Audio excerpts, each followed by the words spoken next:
Hey, I'm Nick Boy, and welcome to Pocket for Thursday, the 30th of June. Today on the show, Mo Money solves problems, hacking Mario, and I chat to the head of the Game Developers Association of Australia about funding Aussie devs. Alright, here's what's been making headlines. And first up, the Australian Greens have announced a plan to invest heavily into the Australian game development industry. Following the parliamentary inquiry's findings that the industry is underfunded here in Australia, the political party revealed their $158 million plan to breathe life back into the industry. Breaking down that figure, $133 million will be spent on expanding the producer tax offset to include video games, effectively giving game development studios the same tax offsets that are afforded to film and television production houses. $20 million will go to the Australian Interactive Media Fund, the same one which was gutted mid-term in 2014, and the final $5 million would go towards creating co-working spaces and incubators around the country akin to the Arcade in Melbourne. Australian Greens Senator Scott Ludlam concluded that the Australian video games industry is a perfect example of the sort of innovative 21st century industry that the current Prime Minister gushes about. We'd prefer that enthusiasm translated into real action. More on that after the break, but moving on now, and EA has just settled an 8-year lawsuit. NFL Hall of Famer Jim Brown has settled for a $600,000 payout for the use of his likeness in the Madden NFL series. Brown's lawyers showed evidence from 07-08 that EA Sports had been in communication with the NFL Players Association to discuss how they could get around paying for the use of player likeness. They settled on scrambled names, but kept strong physical identifiers including appearance, position, and uniform. Brown wasn't too happy with the idea of not getting his fair share, and 8 years of legal pain later, he got his. Street Fighter V's cinematic story mode has shown up early, or late, depending on how you look at it, whether you're Capcom or the people who want a good game. The update, titled A Shadow's Fall, rolled out on the PlayStation Network 48 hours ahead of schedule. A nice surprise for people who've waited 4 months since the game's launch for some actual content. The download does seem to be preliminary though, with players reporting that while the story mode is installed on their system, they still can't launch it from the game menu. The mode will likely be activated by a smaller patch rolling out late Friday, early Saturday. 2K has all but announced the long-rumored BioShock collection. It's the Carmen Sandiego of game rumors, first popping up in a South African retail store in September last year, then in February on the Brazilian ratings board. It was last spotted in Taiwan's games rating website in March, but now this elusive collection has reared its head on 2K's official website. Briefly, in what appears to have been an accidental soft launch, the 2K website had BioShock The Collection listed on its games page, only to take it down moments later. It's safe to say we can expect an official announcement soon. In fact, between recording this and getting it published, 2K are bound to screw us over and just announce the game, making this whole story redundant.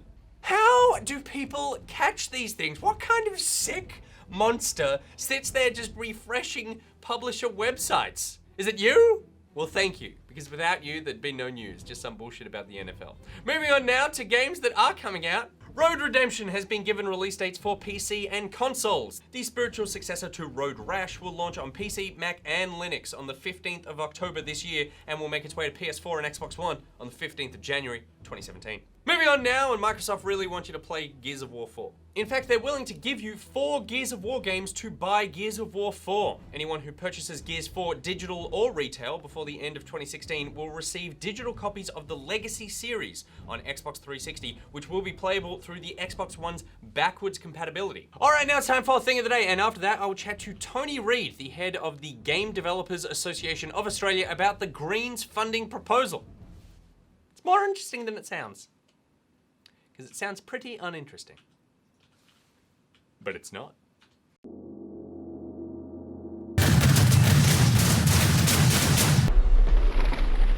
Mario speedrunner Chris Grant showed IGN some of his sweet moves. By breaking one of the levels in Super Mario Land 2, 6 golden coins, Chris was able to break into the system memory, which is represented as Mario sprites, and break the code's block, which activates the game's end sequence. He completed the glitched any % run in 7 minutes. That's the end of the game. Wait, what? Are you serious? That one block I destroyed at the very bottom was to set the trigger to load this up the next time I enter a level.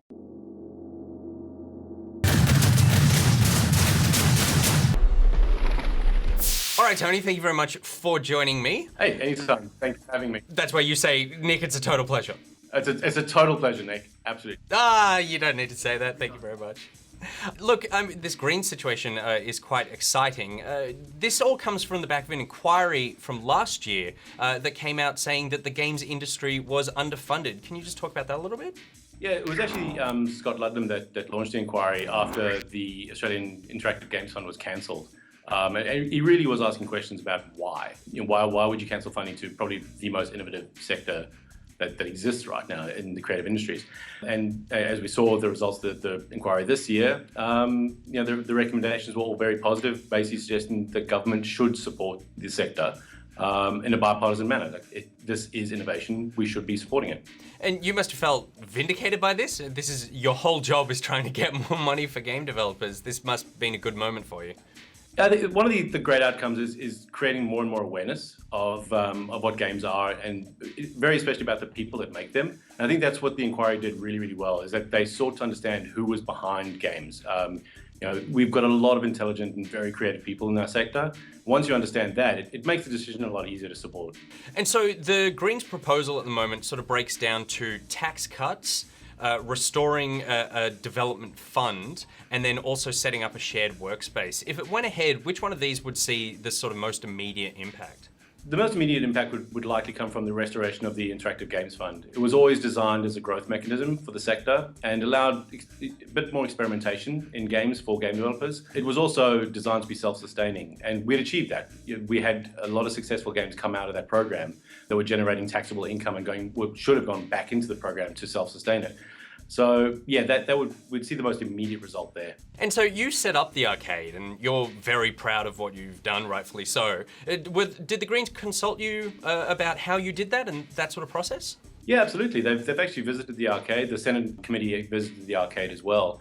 It's a really interesting one, seeing that they want to support more structures like this, because it is important. The arcade was set up with a very specific value system, and that succeeded. For the, I think, 200,000 in total investment we've had from the Victorian and a very small portion from the federal government, we've generated over $17 million in revenues. That's incredible. And so the proposal has $5 million sort of set aside for workspaces, so you could set up a bunch of them. Which would be ideal. I mean, we'd like to see very similar structure in various states.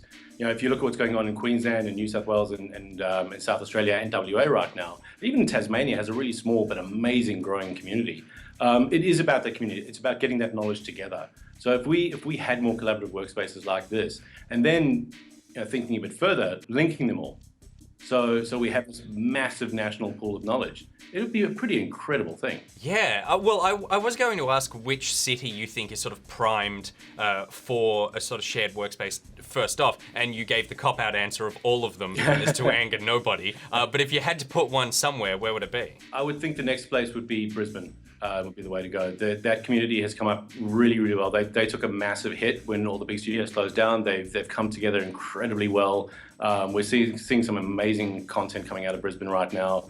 It would probably make sense that would be the next port of call. And finally, do we need to elect the Greens for this to happen, or is this something that they can attach to something else? Do they need to be elected? No. I think what they need to do, and what we need to do, is convince all the parties as to why this is important. And the inquiry went a step toward doing that. We've just now got to hope that the two bigger parties actually listen and take this on board, because we have a significant voter base that are game players. They'd like to see more content coming out of us. Brilliant. All right, Tony, thank you very much for joining me. All good. Have a wonderful afternoon. Enjoy your coffee. Plan to. He's such a nice guy. When I look at him, I see myself in 30 to 40 years. Sorry, Tony, I don't know how old you are. After we finish speaking, though, Tony did want to clarify that the producer's offset is not a handout. The developers will need to invest twice as much as they're getting back. And that in the $17 million of revenue generated by developers working at the arcade, that does not include any money from Crossy Road, which is unbelievable. All right, that's it for today's episode of Pocket. My Pocketeers! Tomorrow we're doing the Ask Pocket, so please send in your asks here. And this is me pointing to the comments of the YouTube video below me, or you can send them on Twitter with the hashtag AskPocket. Keep on top of everything Good Game on Facebook, YouTube, and iView. Want to be fellow Pocketeers? Then join the Pocketeers Facebook group and Steam group. You can follow Good Game on Twitter at Good Game TV, follow Pocket and Nick Boy, at Pierre, at GG@Monkey, and at ZK. There are links to everything I just said in the description below. Today's thing of the day was made by Josh Waggleton P. Tally Liquor. Alright, until tomorrow, Nick, bye out. Mwah!